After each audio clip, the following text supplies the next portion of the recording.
আমি আজকে ছবি তুলতে পারবো না। ছবি তুলতে পারবো না মানে? এটা কি ফাইজলামি শুরু করছো? Is it fun? হ্যাঁ, সবকিছু রেডি হয়ে গেছে, এখন তুমি বলতেছো ছবি তুলতে পারবে না? যদি আমার আপন ভাই হইতা তাহলে না করতে পারতা। এই কোম্পানি আমার একার কোম্পানি না, এটা তোমার নিজেরও কোম্পানি। কি এখন কেমন লাগছে? শেষ পর্যন্ত এক্স গার্লফ্রেন্ডের বিয়ে উপলক্ষে ফটোশুট করতে হচ্ছে। বাই দ্য ওয়ে, বিয়েটা কিন্তু আজকে না, কালকে হচ্ছে। তো এইসব কথা আমাকে বলছো কেন? তোমাকে বলবো না তাহলে কাকে বলবো?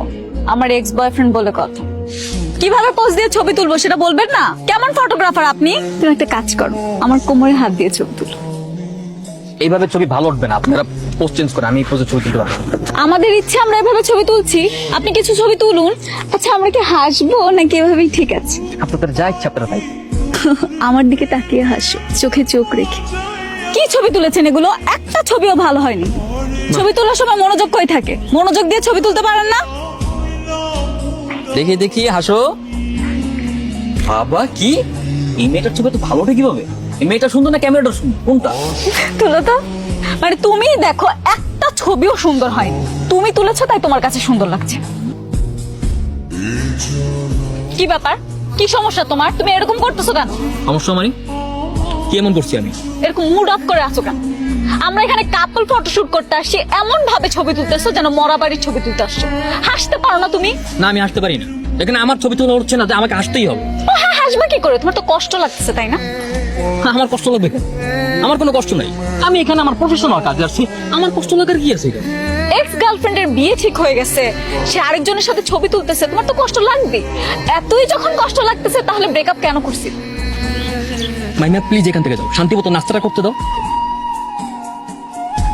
এই এই কি হচ্ছে সব? আপনারা পোস্ট চেঞ্জ করেন, আমি এই ধরনের নষ্ট ছবি তুলতে পারবো না। আশ্চর্য, আমার বউয়ের সাথে আমি কিভাবে ছবি তুলবো সেটা কি আমি তোমাকে জিজ্ঞেস করবো? তুমি আমাকে এই কথা বলার কে? বউ মানে? আপনাদের কি এখনো বিয়ে হয়েছে যে এইভাবে ছবি তুলবেন? বিয়ের আগে এইভাবে ছবি তোলা যাবে না। আমাদের ইচ্ছে আমরা ছবি তুলবো, আপনার ছবি তোলার দায়িত্ব আপনি ছবি তুলুন। আপনাদের তো এখনো বিয়ে হয়নি, এমনও তো হতে পারে যে বিয়েটা হচ্ছে না, তখন এই ধরনের ছবি তোলা দায়ভার নেবে কে? কি অলক্ষণে কথা বলে?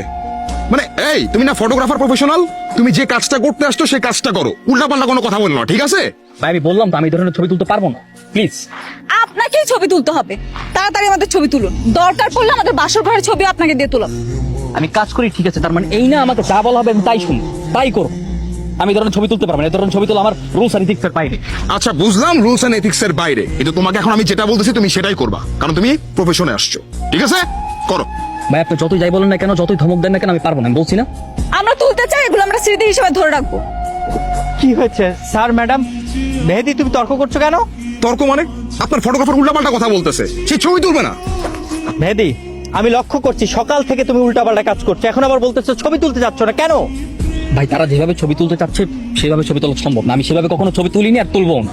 হা, তোলো নাই তুলবা, যে কাজ কোনোদিন করো নাই সেটা তুমি আগ্রহ নিয়ে করবা, সেখানে তুমি বলতেছো তুমি ছবি তুলতে পারবা না। ভাই দেখেন, তাড়াতাড়ি করেন, হলুদ রাত্রের বেলা, বেলা ঘুরিয়ে যাচ্ছে, এখন সময় নাই ভাই। বোঝান আপনার ফটোগ্রাফারকে, এখানে শেষ করে আমাদের হলুদের প্রস্তুতি নিতে হবে।